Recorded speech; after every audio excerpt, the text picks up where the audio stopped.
Hello and welcome to today's collective video. I welcome you, your authenticity, your purpose, your destiny, your love life. We're going to be talking about that specifically, and we are going to be using oracle and tarot cards. This is something that I love to do as a hobby personally, and I love to spread messages that are encouraging, uplifting, clarifying as well the confusion and chaos when it comes to living life with other people and just like trying to live life through all the chaos. So we're gonna go in, we are going to get down and dirty, and we're gonna clean ourselves up, and at the end we're gonna come together in a big kumbaya moment and have a hip hip hurrah for getting it done. The reading, I mean. But really though, there is something about today being the full moon. I don't even know, maybe beaver full moon. I don't really know. I just heard about it. And the energy is really like, there is something about procrastination that you're going through, where you're kind of putting something off, you're postponing. But what I'm getting is that when you do whatever it is that you've been postponing, now in kind of my mind it's going into like romance, right? But there's something about this postponing is going to be a lot easier to accomplish and a lot easier to get done of whatever it is that isn't done. But there's something about needing to allow yourself to feel the confidence, the surety, the trust in yourself. There's something about also how the more that you connect to your authentic, I don't know, like your authentic purpose, your destiny, the easier it is for you to feel this confidence, because it's like you're giving yourself permission more than anything to feel this confidence. And it's something about the confusion, the chaos is from outside trying to dissuade you from thinking that you thinking of you being yourself is not okay. There's something about you giving yourself permission to be yourself allows so much to happen, allows so much to come forth. We have Ace of Ankhs in reverse, self-love, sadness, pain, intuition, infertility, breakups, repressed emotion, lack of creativity, self-doubt. So that's what this whole procrastination is getting into. It's like that's what I guess more than anything is causing the procrastination is that self-doubt, telling yourself whatever it is that you're telling yourself, it's not entirely true, or it's it's like childish. It's not at all going to be what it is that I really hope it will be. I'm gonna move the microphone really fast. 1 second. There. I haven't really decided. I'm sorry. I do apologize. This is not intended, but whatever.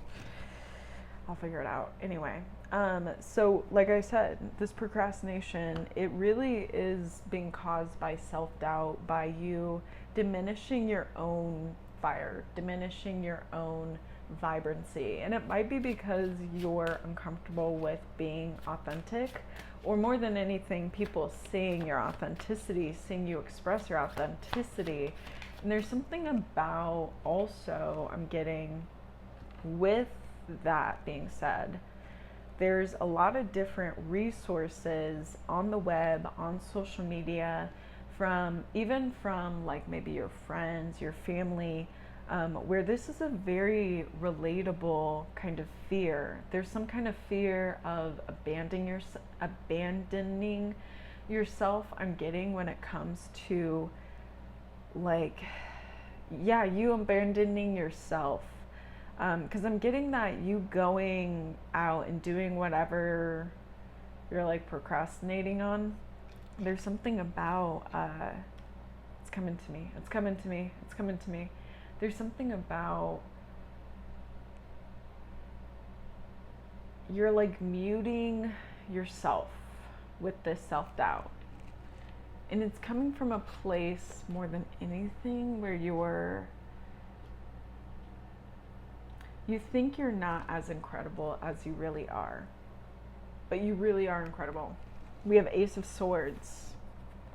There's something about your mind right now and how it is powerful, but I'm getting that the tone when it comes to you sometimes is a little bit maybe perfectionistic, I could say, or a little bit too,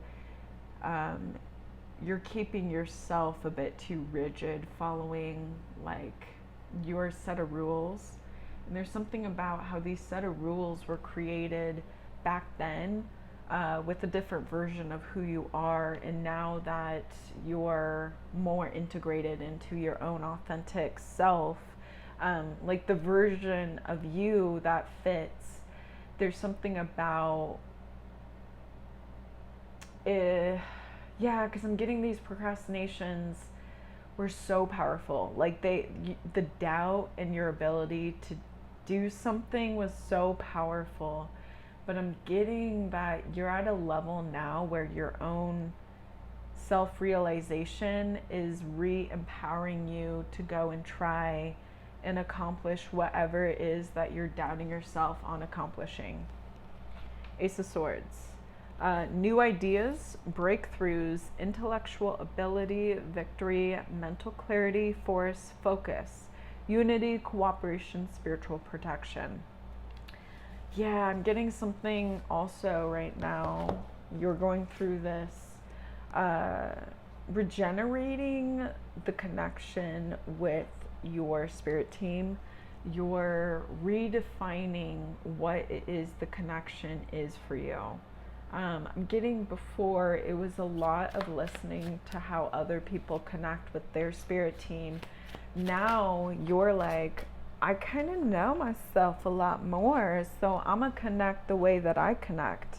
And there's something about it's like kind of going against a lot of other people in the way that they connect. And I'm getting, the Six of Scepters. Okay, like the leader in you is coming out pretty strong in terms of you knowing what you want to do with the whole procrastination. Like you're kind of rallying yourself up and you're like, okay, it's not that bad. Like this is not that bad.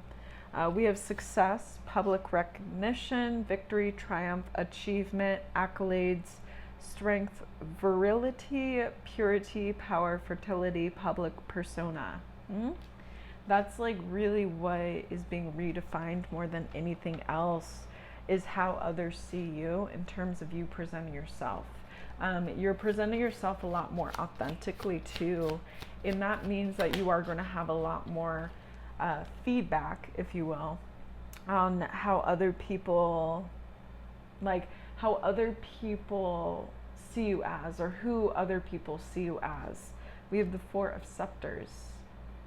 So with that being said, I want to see what it is, the energy you're receiving when it comes to others seeing who you are now.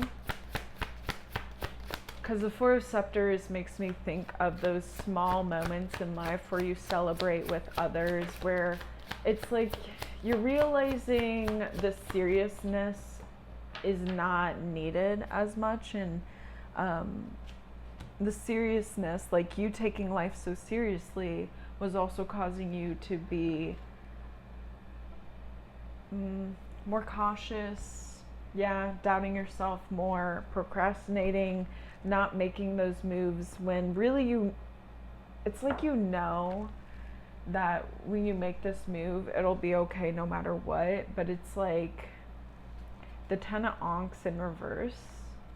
Unhappy home, dysfunctional family, divorce, separation, disharmony, destitution, disharmony, again, spiritual chaos. Interesting. Okay, so definitely interesting. Okay, that's what I was kind of thinking and feeling. when it comes to other people, you're at a place where you're not afraid to show your authenticity. You're not afraid to step out and be yourself by yourself. That's the whole kind of, like, it creates envy and jealousy and disharmony from others. And the thing about it is that energy is not for you. Okay, that is for them to deal with, right? And they're choosing to bring it on to you. Your kind of lesson in this is, how can you have discernment of understanding this energy I feel, is it really mine or is it not? And releasing it, not judging, period. Okay, that's the thing. Eventually you're going to have to learn how to not judge others or yourself, and learn how to have discernment, learn how to learn the lesson more than anything, in terms of whatever it is, in terms of that envy, you know, because it's kind of like, in terms of you being a leader, any leader will receive feedback that's not going to be like sometimes nice, you know, and that discernment is going to help the leader, so that the leader's opinion is not going to have other people's opinion in, when it's like the leader needs to be really clear on where the leader, you're going in life, and other people's opinion is like kind of clouding your judgment of yourself, the discernment, right? Not like shaming yourself, but more so allowing yourself to release it, recognize like, okay, this is energy that's not mine, it's not my authentic energy. Let's release it. And then finding some way to allow yourself to give yourself a pat on the back as well. I'm getting that dealing with this energy is really kind of bringing out some kind of like anxiety, some kind of paranoia, like making you perceive that life is out to get you. And it's causing you also, I'm getting, to introvert in, to hold on to things that you can release. You're holding it on, you're holding in out of fear. So more than anything, it's part of the process. I'm getting like, it's part of your journey to learn how to have that discernment when it comes to other people's energy. Bottom line is, one's own energy is only really beneficial for one's own self.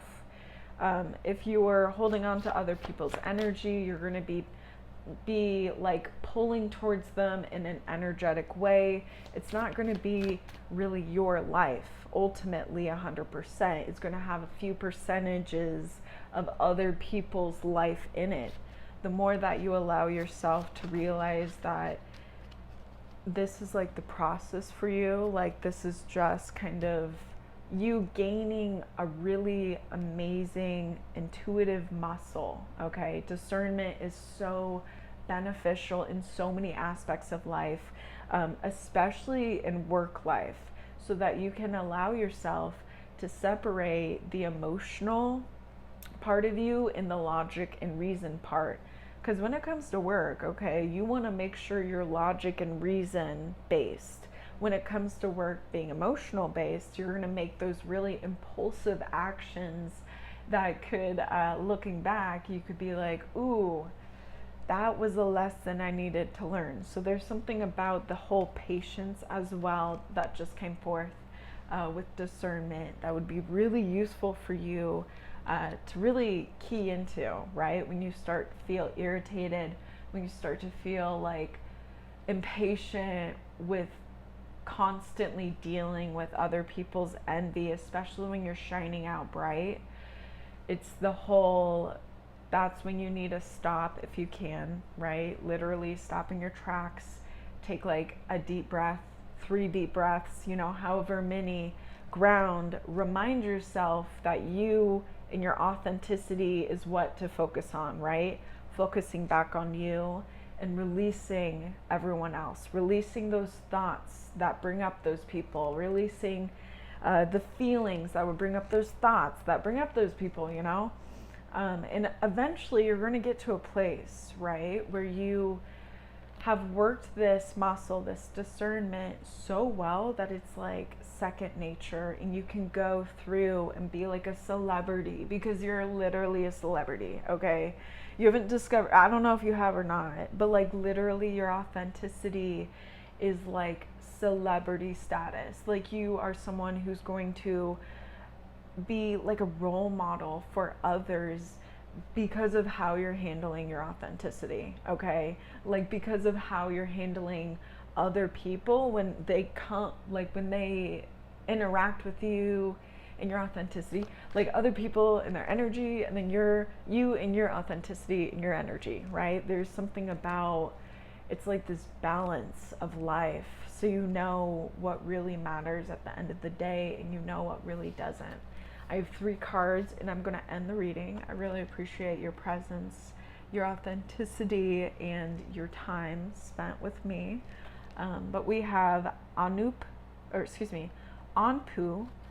8 of Scepters, and 6 of Swords. Anpu. We have the 8 of Scepters. And we have the 6 of Swords. All right.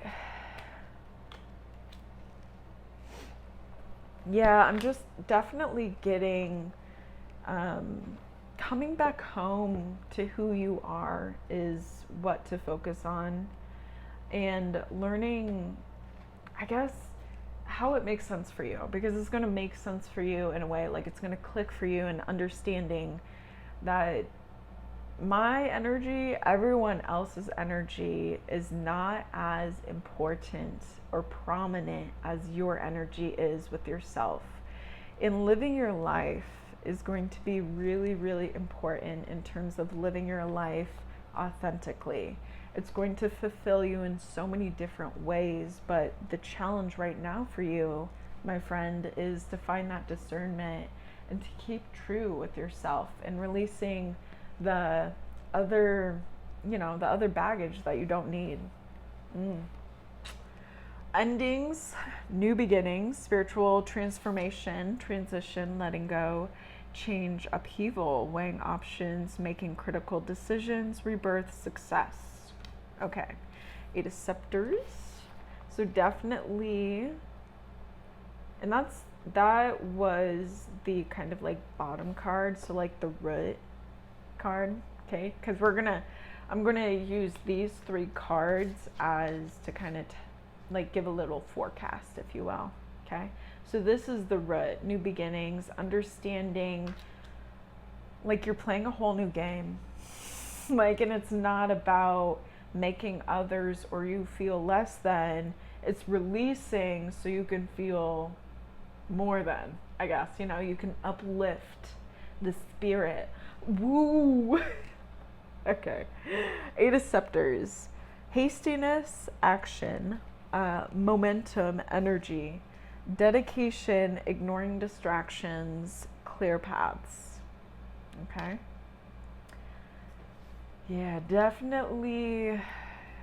Yeah, I'm definitely getting that once you're able to get in practice of the discernment muscle we were talking about, there's going to be, it's going to be a lot more effortless of like releasing. Because I am getting that you are really irritated, frustrated, angry, like your vibration is like going down, and that's fair. That is so fair. It is, I've gone through that too. I go through it. But yeah, you're not alone with this whole releasing either. And then we have letting go of personal baggage. Literally, come on now. Release, transition, change, progress, escape, guidance. Avoid temptation and trouble, okay? Other people's envy, temptation, trouble, okay? Offering comfort, true path, travel. Like, oof, let me tell you, the sea is parting and you are able to walk like in between the sea, you know what I mean? Like you're finding a way to be like your own Moses, or if, you know what I mean? Like you're finding your own yeah, like there's something about how it's like, it's going to be like such an epiphany kind of feeling too. Where it's kind of like you're finally lifting up this confusing energy that going through your journey, you've more than anything been awakened to. Like before, you weren't so awakened to other people's envy, other people's jealousy, but now you are. And this is the lesson for you, is working on your discernment muscle, like your homework. You know, workout, right? Your workout routine is now working with patience, working with your intuition, working with understanding what your authentic energy feels for you, okay? And also understanding other energy. What does it feel for you? Like, how does your body physically feel? You're going to be able, as you go through, right? Going through experiences with other people, understand what it is for you to feel jealousy and envy, right? And this is going to be such a beautiful way to understand, oh, that's an energy I'm going to release. I'm not even going to judge it. I'm just going to breathe, back up, and focus back on me. And as you continue this process, it'll be a lot more easier for you to do things. It'll be a lot more easier for you to be yourself out and about, even if there's other people around you being like whatever. You know that them being whatever is for them only, not for you. Like you being you is for you. Yeah. So thank you so much for joining me. I hope that this helped guide you. I hope it helped supported you with where you're at. I hope that, if anything, call to your spirit team, call to your ancestors, call to whoever it is that uplifts you in times when you really feel like maybe no one has your back. Your spirit team does, your ancestors do, all right? And know you're not alone in terms of dealing with this, okay? You got it. You got it. Woo, woo, yeah, yeah, yeah, yeah. Bouncing, bouncing. I don't know why, but bouncing. All right, I'm gonna go. Thank you for joining me. I will see you in another video. Bye, y'all.